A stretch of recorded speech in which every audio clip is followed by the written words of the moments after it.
Well, since you've been waiting for us, I should probably just kick this off. And we're doing just a happy hour right now, so I'm letting the audience settle in on YouTube. And thanks everybody for joining us away. Lyn St. James, welcome to the show. Welcome. I'm sorry you couldn't be here today, and we're very excited to have you, though. Nick's been spoiled and got to talk to you, but I haven't yet. So. And I can't see you. I only see you. You're cut out of the photo.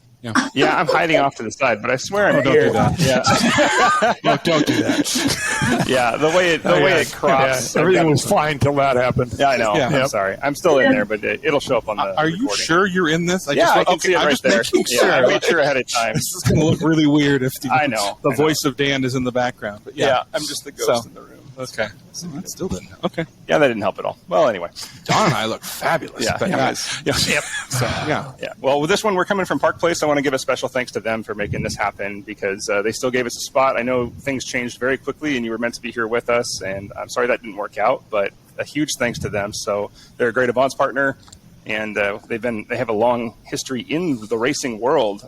As Don mentioned earlier, there's probably some cars in here you've driven. I mean, you can't see behind us, but there's a Lotus they've raced, an Indy car, Saline. I mean, there's a lot of cool stuff in here. I wish you were here. Yeah, or I wish somebody was walking around showing me the cars. Yeah, Don. You had one job. One job. Yep, sorry. I don't get out much. Like you've had a busy day. Yeah. Yeah. So we always start our show with a Carter Automotive Group tip of the week, and this one comes from Indy, and you're going to know this one, but I'm going to ask some people in the room real quick. Does anybody know what the celebratory drink of Indy is? That's right. It's milk, of all things, which seems like a terrible idea on a hot day, as the quote goes. Yep. But that started back in 1936 when a driver won Indy, and it was the first thing he grabbed was a cold glass of milk. And ever since then, the dairy farmers of Washington have partnered with Indy to make this happen. And so today it's more of like a Gatorade thing where they just dump it over people because milk on a hot day doesn't seem that great. But nice cold milk. It is an interesting fact of Indy that I thought was worth sharing that people probably have seen and thought that's weird. But there you go. Actually, the driver, and I can't remember now the driver's name, but they didn't hand it to him. He requested buttermilk. Which is that's what it was. That? Yeah. Cold French driver. I didn't think that could get worse, but buttermilk would be definitely worse. And then I watched the Detroit race, and Marcus Ericsson, of course, who won the Indy 500, said that he could smell sour milk in his car at Detroit because it was still left over from Indy. Oh. Why is it when somebody says the word sour milk, you can instantly smell it? Yeah. 36. Lewis Meyer was the driver who did that. Lewis Meyer, that's right. That's right. I should. I think Emma wanted orange juice, didn't he? That's right. I mean, he was kind of booed by a lot of the fans because he requested orange juice first, and then he did go to the milk. But because he has orange groves in Brazil, he requested orange juice. There you go. I would go orange juice over milk. I've still got sour milk in my brain. Sorry. Let alone buttermilk. I cannot believe that. Lyn, you've had an incredible racing career. Can you tell us a little bit about, everybody can go on the internet and kind of figure out where you've been and the things you've done, which are incredible. But where was that spark that started you wanting to be a race car driver or be in a car and beat the pants off of everybody? Well, it kind of is hard to answer that in one moment. I went to the Indy 500 and that was the coolest thing I'd ever seen, but that I didn't ever think, I was going to do that. Really the spark was the first time I got behind the wheel of a drag. I was drag racing a street car legally at a drag strip and won. I actually won the race. I was driving my buddy's GTO and I got the biggest trophy in my life that I think ever existed. And that's, being at the line with the Christmas tree, and then they taught me, how to, hold it at 3,000 RPM and drop the clutch and go through the gears. And that whole experience was like electrifying. But I was a teenager, and that was not at all embraced by my parents when I came home with that trophy. And so that sort of got parked. And then really fast forward about 10 years later, I went to the 24 Hours of Daytona for the first time as a spectator. And I saw real people driving race cars again. I mean, they were driving, obviously real people were racing at the drags, but, besides Mario Andretti and Pedro Rodriguez and all the superstars, there was also Porsches and Camaros and, really cool cars with just normal people sort of at the back of the grid, but it still showed that it was kind of possible. And that's when the spark really, I said, and I was 27 and I thought, okay, it doesn't matter what my parents think anymore about what I'm going to do with my life. And so I decided that was what I was going to do. It sounds like you were making good decisions to go to these races in the first place. So that's the important thing, to see these wonderful events. I mean, in the 60s, which is when, the muscle car era, that's what we all did. I mean, we were at the drags or we were at the, local fairgrounds. I mean, there was always some race to go to. And then, of course, I lived in Ohio, so Indy wasn't that far away. So, yeah. Now, your first official race car was not what I expected. If what I read was true, can you tell me about your first race car? Yes, my first race car was a Ford Pinto. It was an eligible, brand new class in SCCA, the Sports Car Club of America, called showroom stock, and the cheapest eligible car was a Ford Pinto.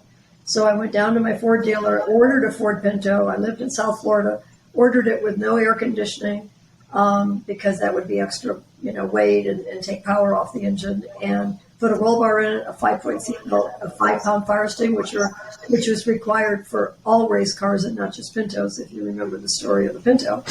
I mean, most Pintos need fire extinguishers, Right. no matter what. So, Right. yeah. And that was my street car during the week, and then I started racing it in SCCA on weekends.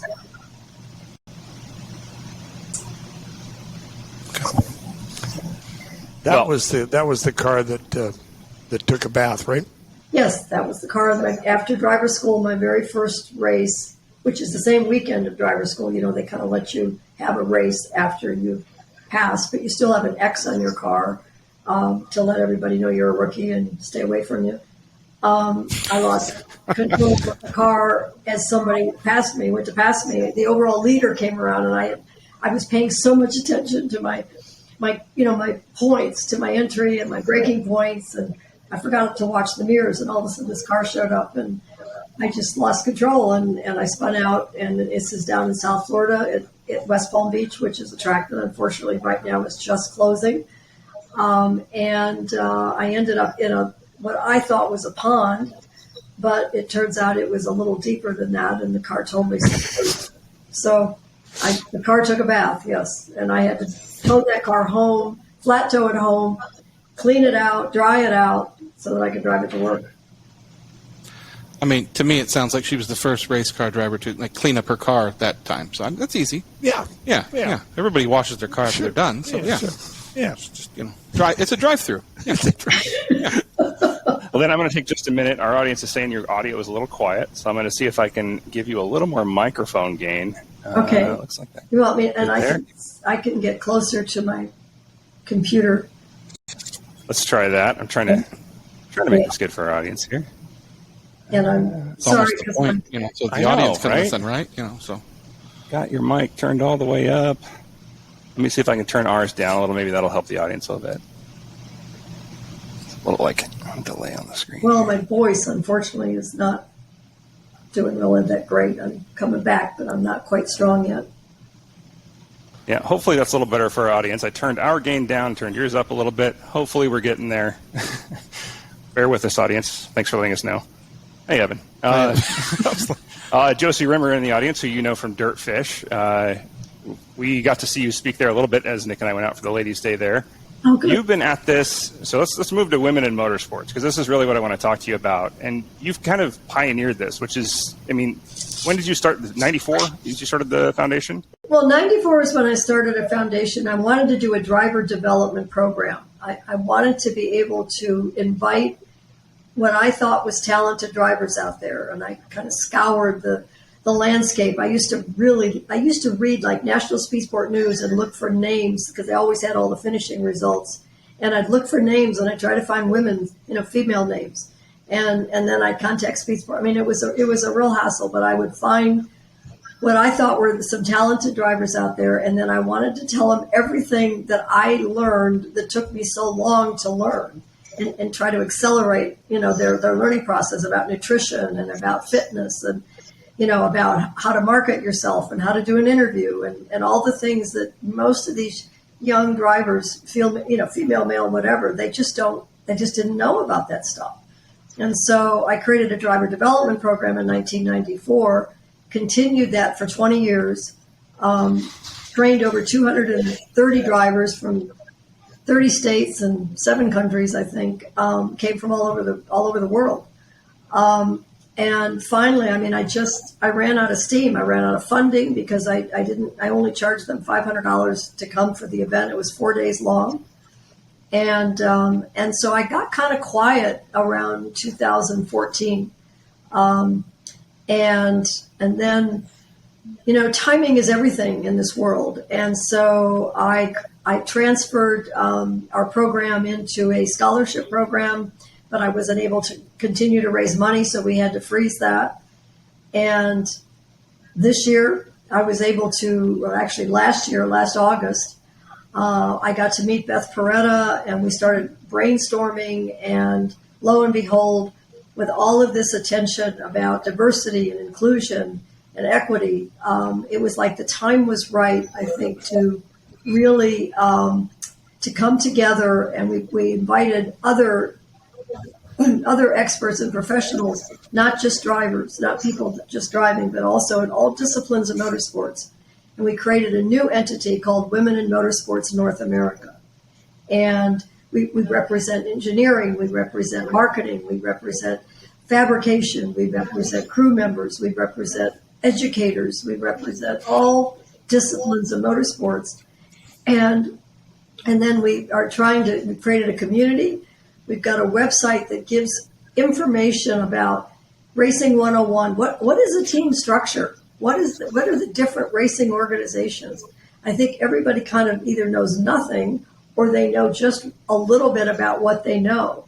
And so whether it's drag racing or whether it's USAC racing or whether it's go-kart racing, but they don't understand the full landscape and what the opportunities are. So we really want to become a portal. We are a portal of information for what's going on out there. So we're helping share information about other groups that are doing things, as well as we're going to create a mentorship program. And so we're a collective umbrella of knowledge and information to be able to help grow the sport, help grow the industry, to let more people know, and particularly let more women know that there are opportunities out there.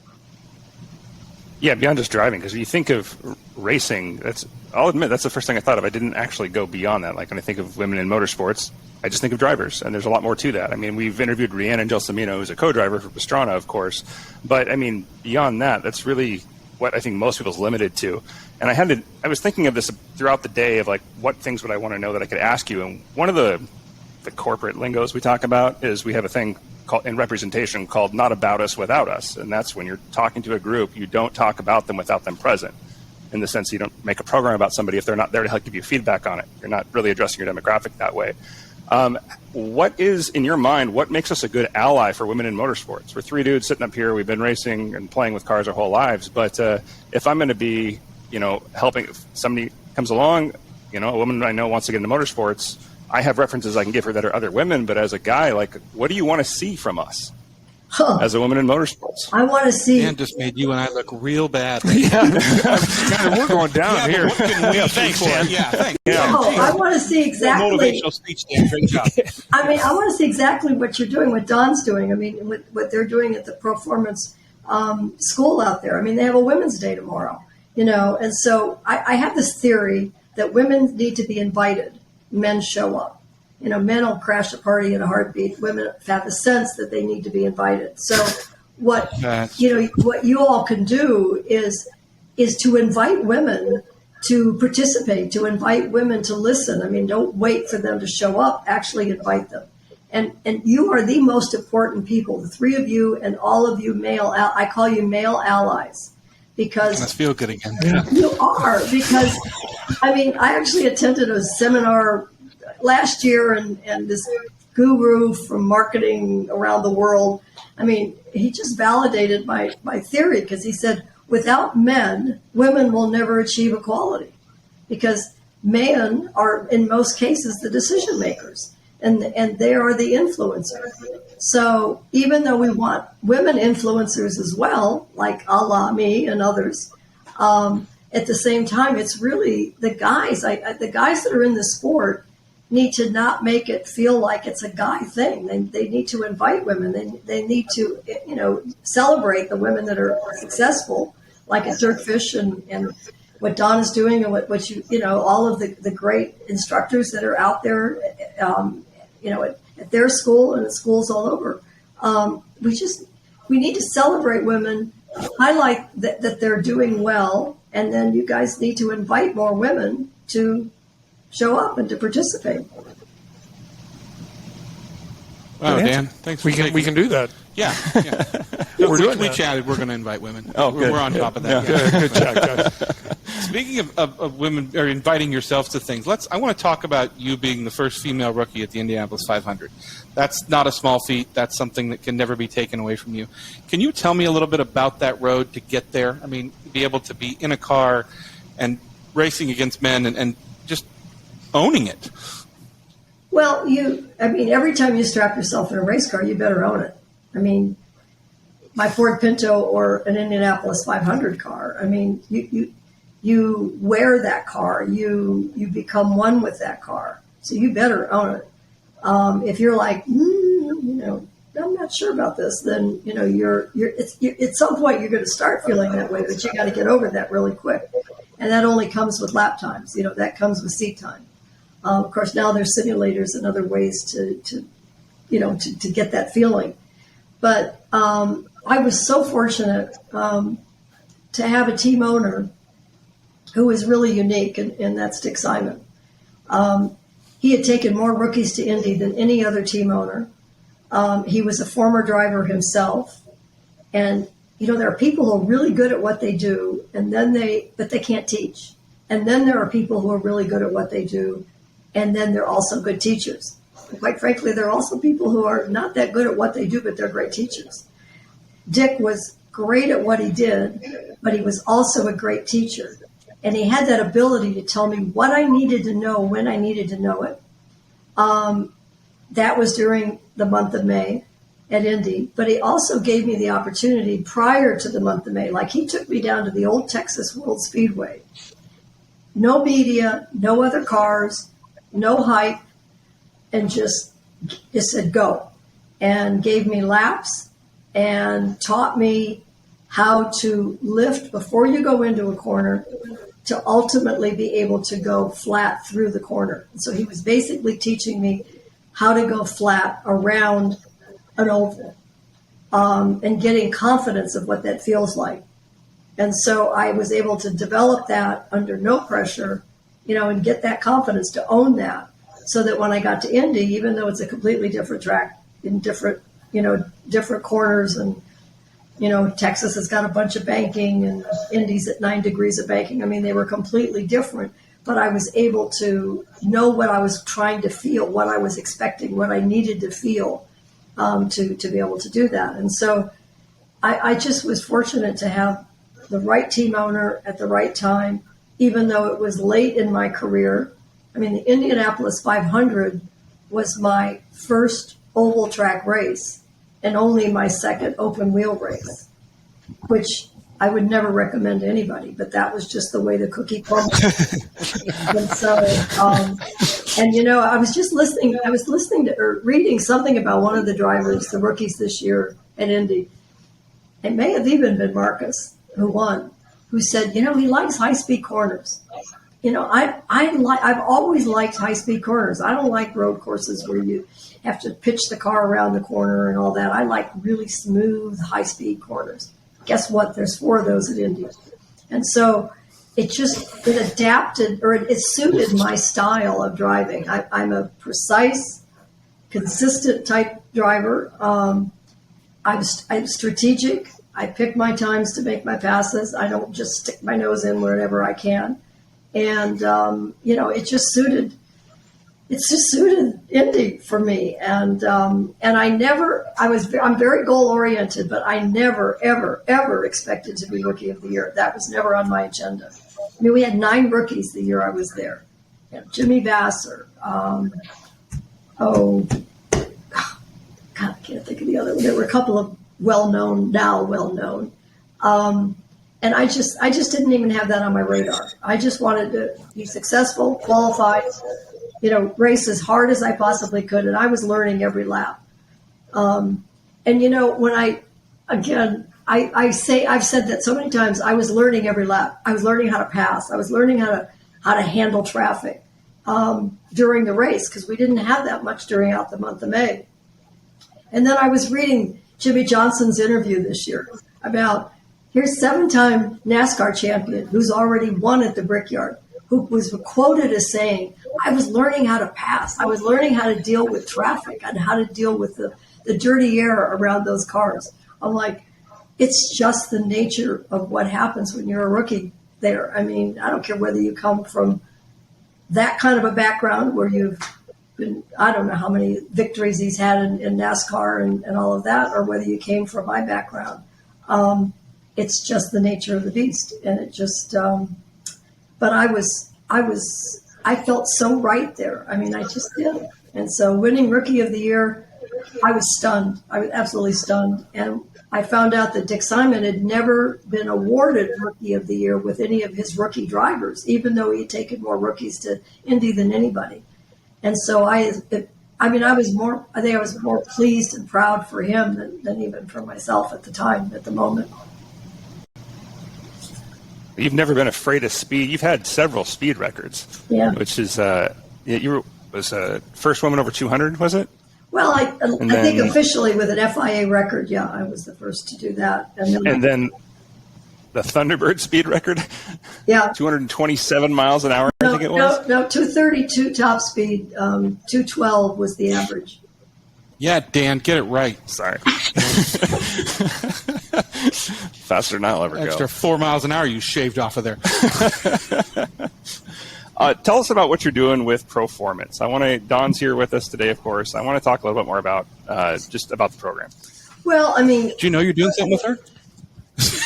I wish I would be out there tomorrow to watch. I mean, I think they've got something like 70 or 80 women that are going to be showing up tomorrow and experiencing, some for the first time, some that have been there before. They're going to get a chance to get some lap times in, to understand our sport a little more. I mean, a lot of people think it is about just going fast, and that isn't the case at all.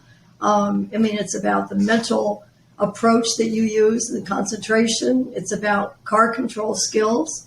And so they're going to have sessions where they get to go out on the track. They'll have sessions where they learn more about what it's like to drive. I know some of them may choose not to drive, but they want to get some hot laps and experience it. I love taking people for hot laps because they think, oh, what's the big deal, And then they sit in that car and they've thrown around from side to side, and I mean, you learn a lot about people when you give them a hot lap, because sometimes the people who are real boisterous and bold, all of a sudden they get behind, they get strapped in and they're going to get a hot lap. They get real quiet sometimes. They're like, whoa, slow down, And then some people are kind of quiet and maybe a little more reserved. I mean, I've literally had people that I've given hot laps who say, go faster, go faster. So, it's an experience and it's an insight into what it's like to have car control. And today's cars have so much more ability than any driver really does have. So, you'll have a chance to learn so much. So, I mean, I think they've been doing this Women's Day for a long time, and I know they're going to continue doing it because, again, women need to be invited, and that's exactly what this is all about.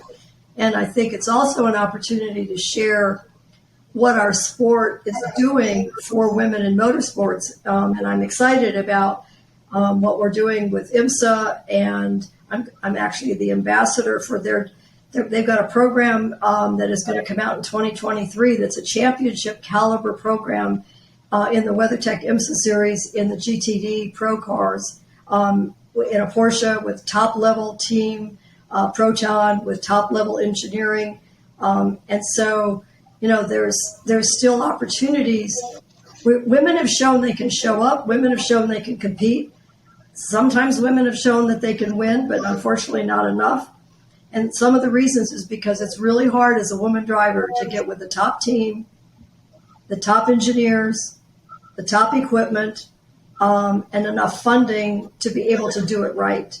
And that's the differentiator that I'm excited about what we put together in working with IMSA, because and they're also creating a STEM program that will be visiting every community that the racetracks are in. They'll be doing STEM program to be able to invite younger people to understand this sport is open to them, and whether it's engineering or whether it's driving or whether it's marketing, but through the STEM education, they'll be able to get exposure to what our sport's about. So, it takes, if you want to change the landscape, if you want to change your business, you have to change how you do business. And that's exactly what, I'm right now excited about working with IMSA on that, because, sports cars and production-based cars, I spent over a decade professionally racing at IMSA at SCCA Trans Am, and those cars, they're as close to production cars as you could have and yet still be a pure race car. And to be honest, I think it's the best level playing field where a female driver mentally and physically can be competitive. It just takes the support around them to be able to make that happen. There has to be a commitment on everybody's part. I had that with Dick Simon, and it made a difference. The program that Lyn's talking about is something we've been working together on for almost a year now. It's John Doonan, the president of IMSA, and Lyn and Donna and I, and I would say in all of my years in motor racing, it's probably the most exciting program we've ever had the opportunity to be a part of. I mean, the support level from Porsche I've never seen before. The support from Michelin, Richard Mille, IMSA. There's nothing missing here. We're really, really excited about it. Really want Seattle to be behind the project. It's got a lot to offer. So it's been an absolute pleasure to work with Lyn on it because she brings so much to the table. Right. Yeah, we have a lot of women drivers in Avants and racers as well. I mean, Michelle's on the chat here. Michelle Graff is an instructor for you guys, I know. Mm-hmm. And then we have a lot of women driving Porsches.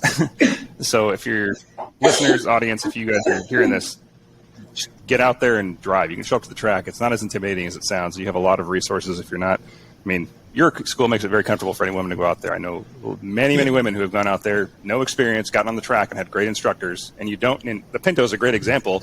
You don't need to get a brand new Porsche and go to the track. Right. Like, grab a Spec Miata, grab your daily driver and empty it and go to the track. Like, as long as it's safe and the tires are good, you can go have a good day without, breaking the bank and just get your feet wet. We can't get enough female instructors, because we have more and more female clients coming on board all the time, coming out and enjoying their cars, learning, understanding the industry. So it's a real exciting time at ProFormance right now. So we're looking forward to tomorrow. We've got a good group. We've got some gals that are going to be there that have never even been to a racetrack, and then we've got some seasoned veterans who, been at it a while, and everything in between. So by the end of the day, they're all going to be goddesses on the racetrack. Well, Lyn, tell us a little bit about your book that you've been doing, or you did, excuse me. Yeah, well, actually, I originally wrote it back in 2001, and it came out in 2002.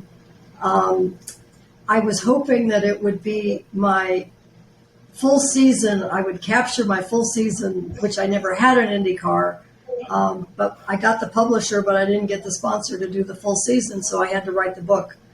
And it turned out to be a book more reflecting on my racing from the Pinto all the way up.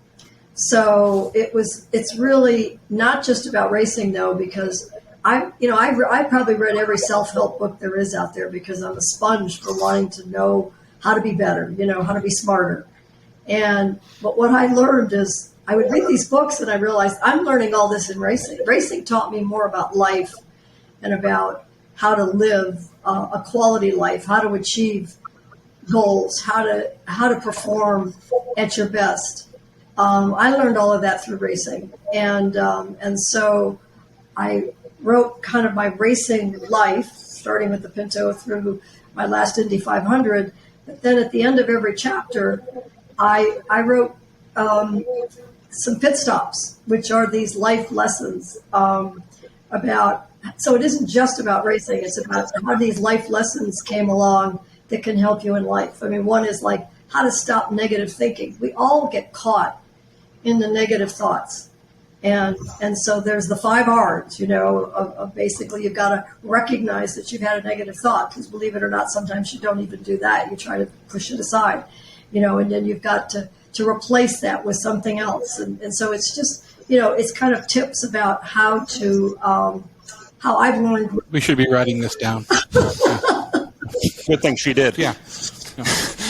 Sorry, keep going. So that's, so the book has been very well received. Young people have enjoyed reading it, and I ended up republishing it again and updating it a little bit. So it's just called, what's it called? An Incredible Journey. I'm sorry. It's an incredible journey.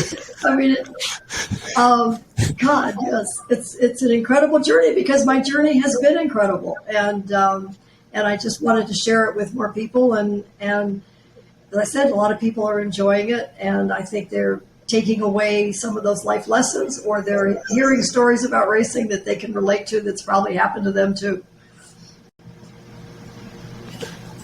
Oh, I thought you were there we reaching go. for beer. There we go. Much better than beer. There you go. Okay. There you go. Yeah. I loved my time in the book, Lyn. Our daughter was an equestrian, and I heard her trainer say one time, there's a lot of lessons you learn in the barn. It's not all just about the horse and riding the horse. And I would say the same thing. There's a lot of lessons that you learn in a race car, and they're not all in the race car. There's a lot of lessons you learn in the garage. And I love working with drivers that come up the hard way, drivers that didn't have it handed to them, that dealt with the challenges and keeping sight on their goals and dealing with doors being slammed in front of them constantly, and just never losing sight of their vision and making it, and you're one of them.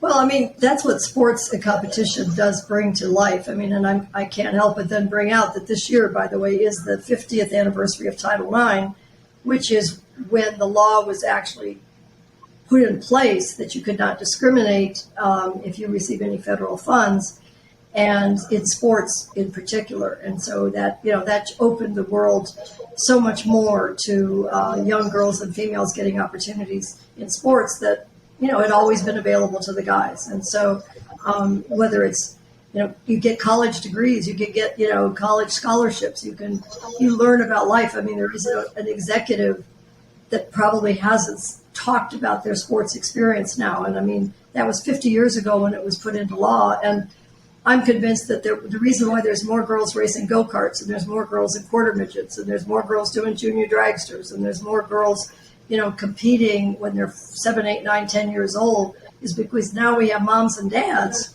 who played sports in school, who then understand the benefits of it. And so a sport is a sport. And if you have the inclination and, you want to go drive a little go-kart, or you want to drive a quarter midget or a junior dragster, then that's should be just as open to an opportunity for a young girl to do as it is for a little boy. So, I mean, a lot of the women these days definitely look up to you when they're racing, but who were you looking up to as you were coming up, and who were your heroes? Well, my Shiro was Billie Jean King. Shiro, I like that better. Okay. Right. That's what I meant, too. Yeah. That's Shiro's, There you yes, go. absolutely. Okay. Was Billie Jean King, because I just watched her on TV in 1973 when she beat Bobby Riggs, and I know that that sort of hit my brain and said, if she can do that on TV, you can go out and drive a race car against the guys, And then when I started racing, I mean, to be honest, I was there was nobody there then. I mean, the people that I looked up to were the guys, because I wanted to win. So I would literally, when I went to the 24 Hours of Daytona, I'd watch Peter Gregg. I'd watch Hurley Haywood.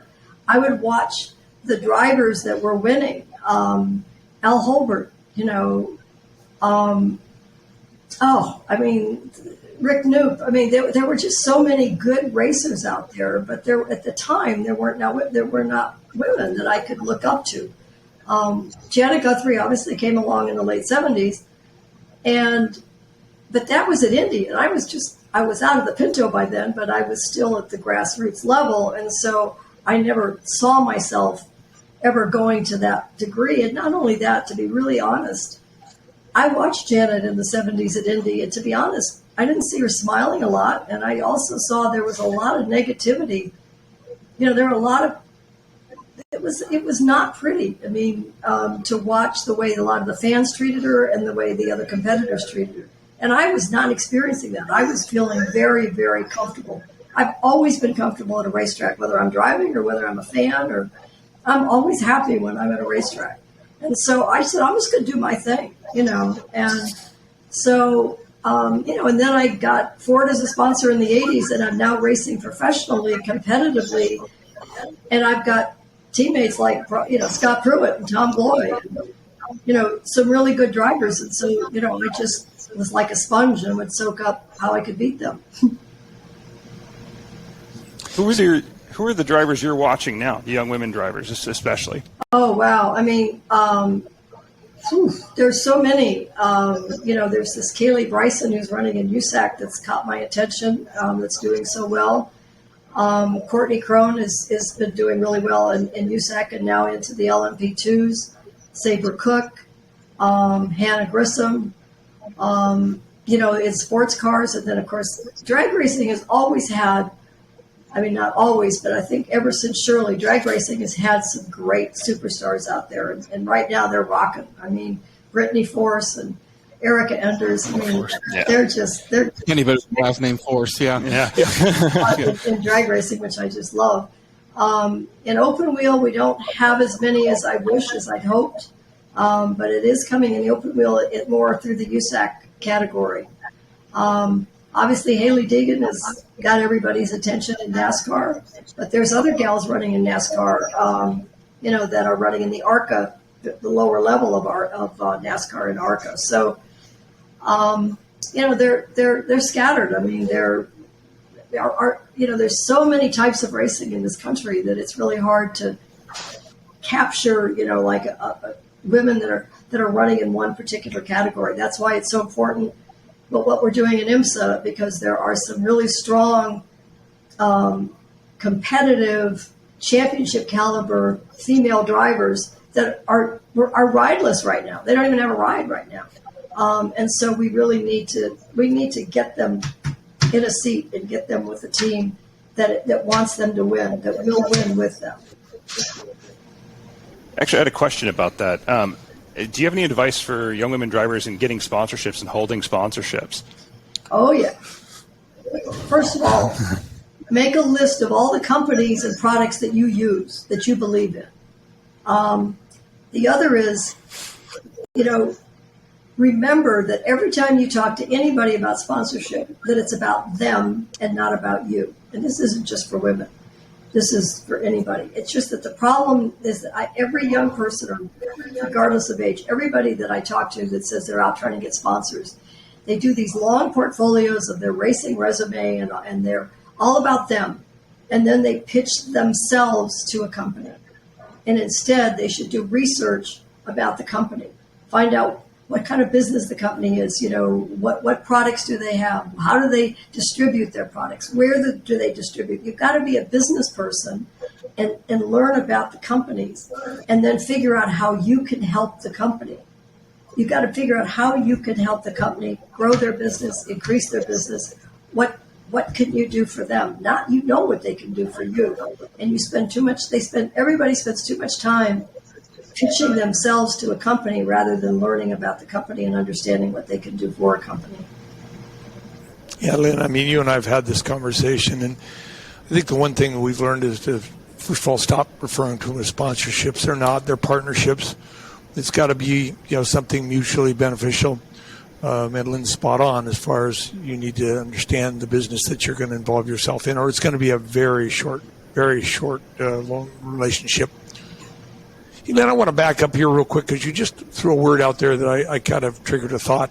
You were talking about you've always been comfortable at a racetrack. You and I both know that motor racing is a business of an exercise in becoming comfortable with discomfort, right? You're never comfortable, let's say, in a racetrack. So back it up to the 500.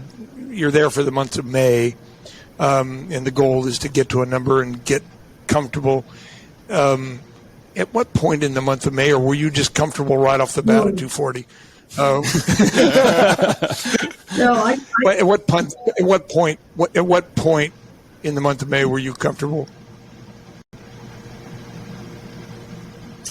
I don't need the day. Yeah, probably. Well, no, but it's funny because I spent more time in the pace car than I think any of the other rookies. I mean, I was out there trying to get this feel of how to get that damn car around. It's a whole different line than it is in road racing. And it's all about momentum, but it's still your entry is completely different, and it's, even though I'm smooth, those arcs were so long, their apexes are like way down there, but you don't turn into the apex. You've got to glide down into that apex, and it's just, oh God, it was such a different thing. So I have to say that the first time I really felt really comfortable, and I'll never forget it actually, you made me think about this, was the first time I went out to qualify.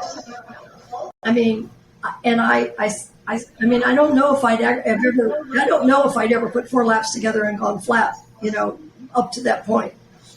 But I just remember sitting in the car and there's this whole routine that you go through when you go out to qualify, and you're in line and they hold you and you have to wait till the car that went out before you clears, and the chief steward then gives you instructions about what to do. And it's also the first time that you enter the racetrack directly out of pit lane instead of going down, the whole pit lane all the way around the track. So you go directly on the track coming out of pit lane, and I just remember Texas. I said to myself, Texas, because you're out there all by yourself and it's like you own this racetrack. And I literally remember saying as I pulled out, this is my racetrack.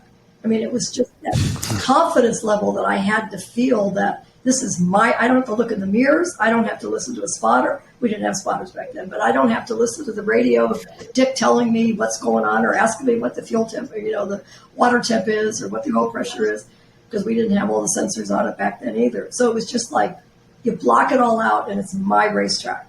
And that was my first confidence, really strong, confident feeling. It was the first day of qualifying. So that was 2 weeks after being there. That was a good question. You should do this more often. Steep learning curve. There may be a gain for employment for me. I have a personal question for you. I know you're a grandmother now. Congratulations, by the way. Yeah.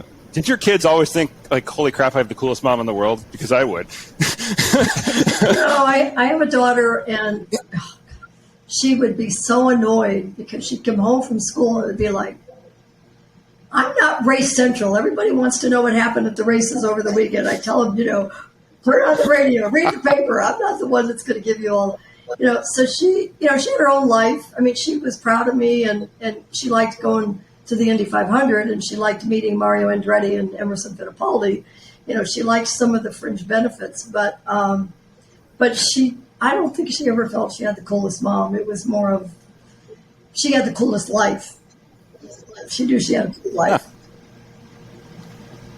Is she into motorsports at all? No, not really. I mean, and she abides by all the laws when she drives. I mean, it blows me away. I'm like, I remember even when she was learning how to drive, I would ride with her, and I'm like, what are you doing? And I realized what she was doing was coming to a complete stop at a stop sign. Nobody comes to a complete stop at a stop sign. I don't understand those people either. I don't get it. It's like, stopping is a suggestion. Right, yeah. What are you driving on the street anyway? Do you have a favorite right now? I mean, I'm sure you have multiple. But no, I don't have a lot. I didn't win the Indy 500, for God's sake. I just ran it. But well, still. I know, but I have a small garage and I don't have a crew, and I'm not. So I have my favorite little car is my 1990 Miata. I mean, it is my little red sports car, and It's only got about 40,000 miles Miata's on always the it. I've answer. had it since it first came out. It's my, I've been the only owner, and that's my have fun, take a ride, put the top down, go for, and just have a good time. So that's my car, and then That's an everyday race car.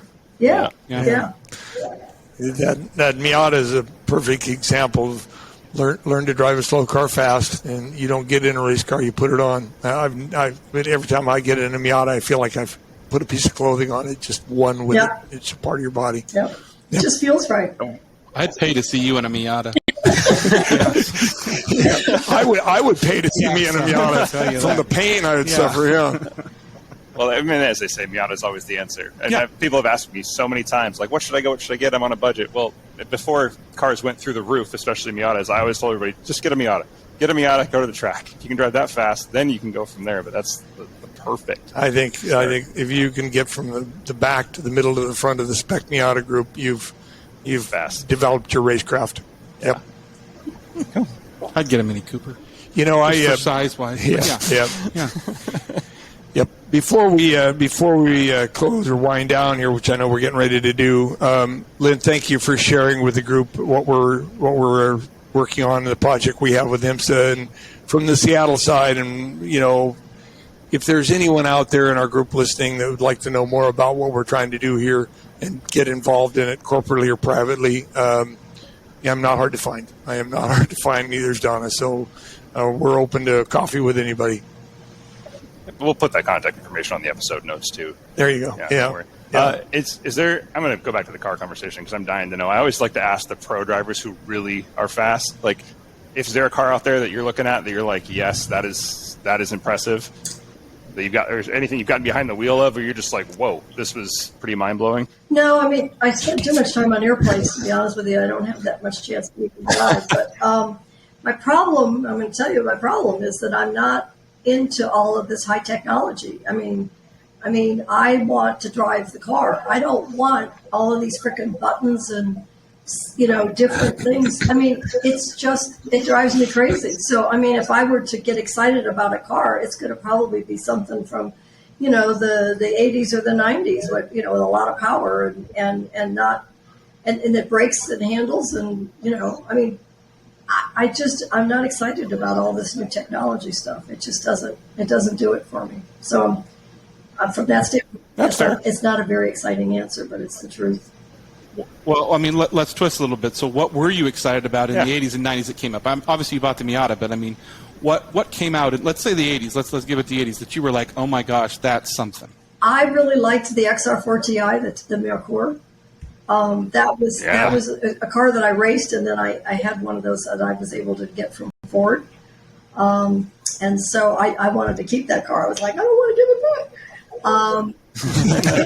Because I really liked the way the turbo came in, and I just liked it was big enough that I could, carry things around and stuff like that. So I don't like Corvettes, and I'm trying to think, and I really am not I got to be careful and tell you what I don't like. So let me just pull this knife out of your Mr. Corvette. But no, I like them all. Yeah. Well, I have to get seated. The only thing is I have to fit in the car and get seated properly, and it's hard to do that. Actually, that's one of the things that I think women have a hard time.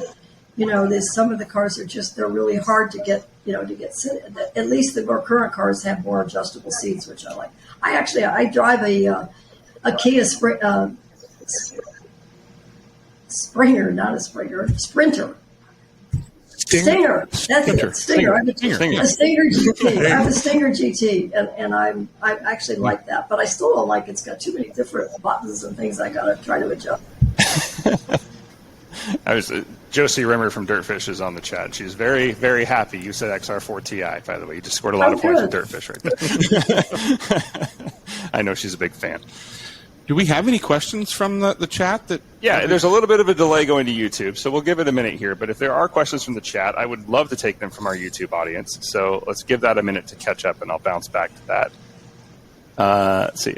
Oh, Debbie Briscoe says, I have your quote about wearing the car in my logbook and read it on the first day of a race weekend. When did you first actually feel that sensation? Good question. I know Debbie. I think it was kind of hard with some of my early Mustangs because they were like tanks. And well, I mean, they were just, you know, but it was probably my later Mustangs. No.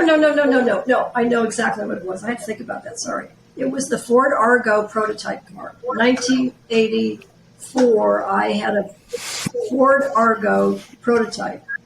And it was just perfect for me. It was a small GTP car. And I was just perfectly fitted in that car, and the weight balance was perfect. The engine was behind me. The brakes actually worked. And I just wore that car. That was the first time I had that real sensation of feeling one with the car.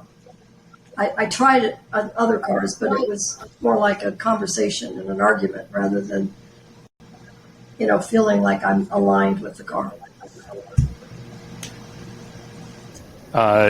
Good one. I have a comment and a question. See, Josie Rimmer says, Lyn, next time you're here at Dirtfish, you can drive my 86 XR4 Ti, the Lady Avocado, as she calls it. There you go. Go do some rallying. Oh, I'd love to do that. Yeah. Tell her she's on. There you go. That was a hard sell. Yeah. Hey, you like this car? Here's one. Oh, okay. I'm going to take her. And then Michelle has a great question. Okay, there you go. Good one, Josie. Let's see. Michelle Graff has a great question. Can Lyn talk about the best ways for women to find driving mentors? Maybe they are more slowly getting into racing and need to find connections for learning.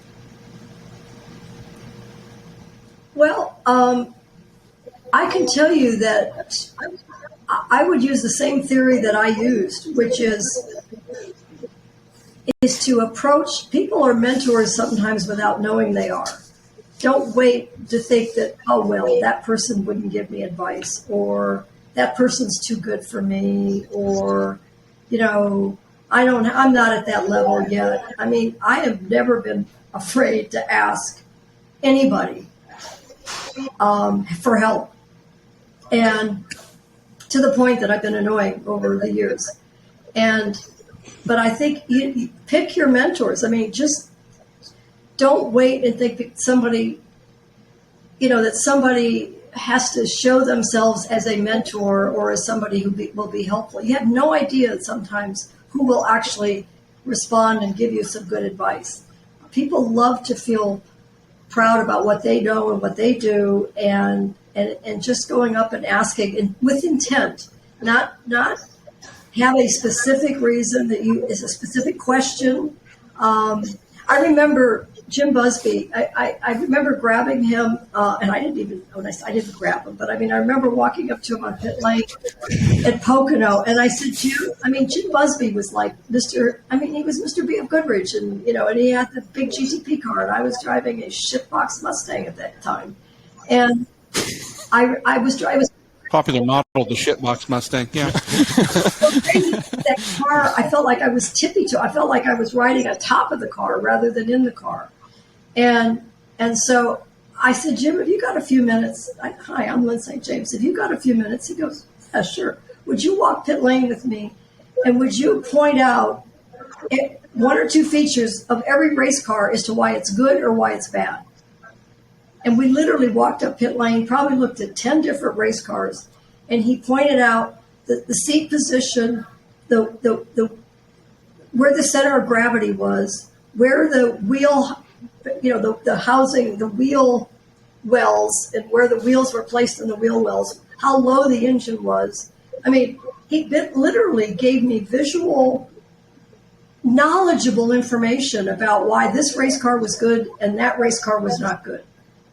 And I learned more in that 10-minute walk with Jim Busby than I learned probably the whole year of trying to race and trying to talk to my poor crew who were trying to make my car work. So you just never, you can never be afraid to approach somebody, but have intent, be specific about what it is you want to know, and pay attention and take notes. That's great advice. I mean, to answer Michelle's underlying question, yes, Dan and I will be your mentor. You're welcome. And you will be slower as a result. I didn't say she'd be faster. I said we'd be your mentor. So you couldn't. It's not written there, but it's what. Well, and pick your mentors because you want to pick people who are really good at what they do. Because there are a lot of people. Yeah, help her with her insurance claim. Well, technically, we're picking her, but I mean, Yeah. same thing. If I need driving advice, I'm going to exactly. Michelle. Quite the opposite. You don't want we have one a last wanker. You don't want a question. wanker as a mentor. Good. Hey, that is a perfect timing because our next question comes from Peter Gleason. Never heard of him. He's very British. And he has a simple question, which is a really good one, though. It's a great one to close with. Best race, the one Lyn would like to be remembered for. Ooh.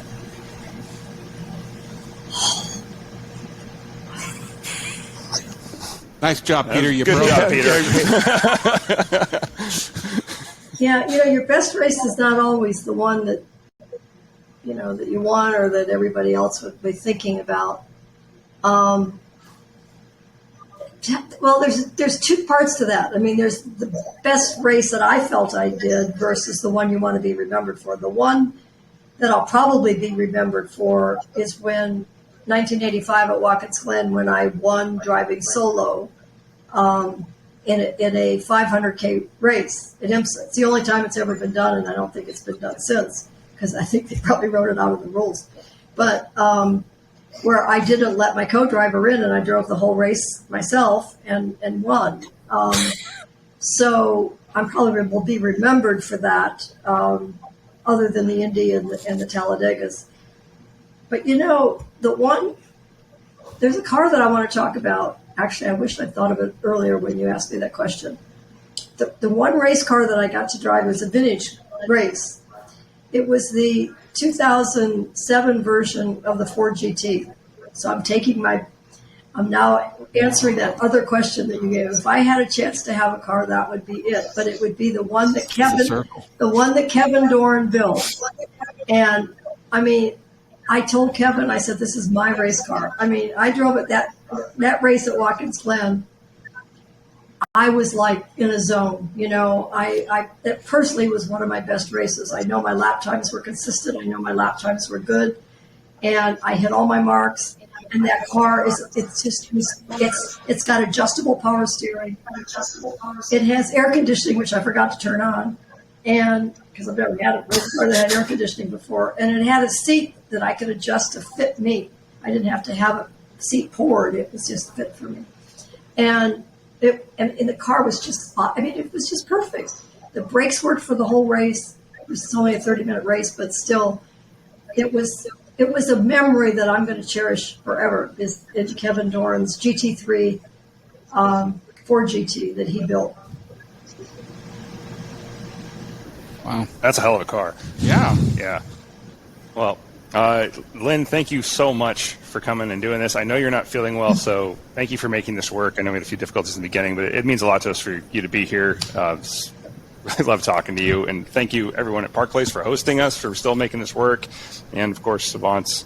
Thank you. Thank you. ProFormance. I don't know what you've done yet, but thank you. Well, I didn't do much. Lyn, we'll see you in the morning at coffee. Yeah.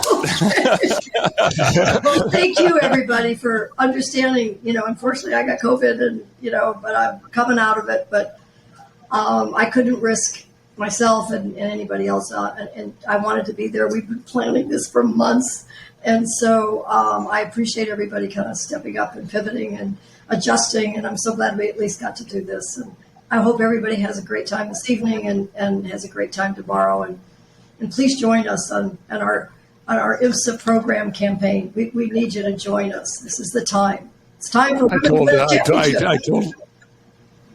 I told Lyn earlier today, we were on the phone, and I said, Lyn, we're growing something here that is our 20th year or our 20th anniversary of our Women's Day at Pacific and ProFormance, but this one here has really grown substantially. It's going to be a 2-day event next year, and I told Lyn the good news is you've got employment next year up in Seattle. A paycheck. Well, we're looking forward to seeing you next year in person, and from our from our YouTube audience, everybody's saying thank you very much. You're an inspiration to many, many of them. So thank you, YouTube audience, for tuning in and making this work for everybody. Well, thank you. Actually, I'm looking forward to be at that track, too, because I ran Trans Am at that track back in the 80s. So I want to get back on that track. Yeah. You had a young protege there with you, Paul Newman. You remember that guy? Yeah. That is salad. Yeah, salad dressing. Yeah, salad dressing. Popcorn salesman. They'll have a good time. Excellent. Good to see you, Lyn. Okay, thanks All right, a lot. well, we'll see you soon. Okay. For this episode of the Avants podcast. Oh, sorry. That's Lyn St. James. I'm Nick Bergeron. I'm Dan. And don't just get there. Enjoy the drive. Bye, everybody. Thank you so much. Bye.